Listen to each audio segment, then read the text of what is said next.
بیرون ملک رہ جانے والے اقامہ ہولڈر سوال کر رہے ہیں کہ آخر وہ کب تک سعودی عرب واپس جا سکتے ہیں۔ ان کے ختم ہونے والے ویزوں اور اقاموں کا کیا بنے گا؟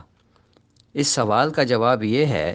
کہ ایوان شاہی کی جانب سے جاری احکامات میں ان غیر ملکیوں کے اقامے اور خروج و عودہ میں 3 ماہ کی توسیع کر دی گئی ہے،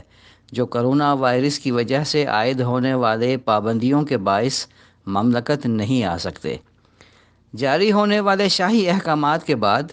مملکت سے چھٹی پر گئے ہوئے تمام غیر ملکی کارکن جن کے خروج و عودہ زائد المیعاد ہو گئے تھے، انہیں بغیر کسی فیس کے مزید 3 ماہ کی توسیع دے دی گئی ہے،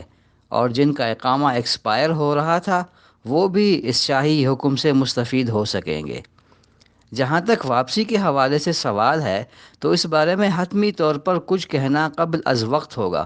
کیونکہ کرونا وائرس کی وجہ سے گزشتہ 3 ماہ تک سعودی عرب ہی نہیں بلکہ دنیا بھر میں کرفیو اور لاک ڈاؤن کا سلسلہ جاری رہا، جس کی وجہ سے عالمی سطح پر سفری پابندیاں عائد کی گئی ہیں۔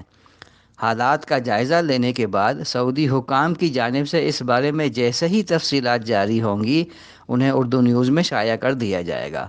مزید تفصیلات کے لیے وزٹ کیجیے urdunews.com۔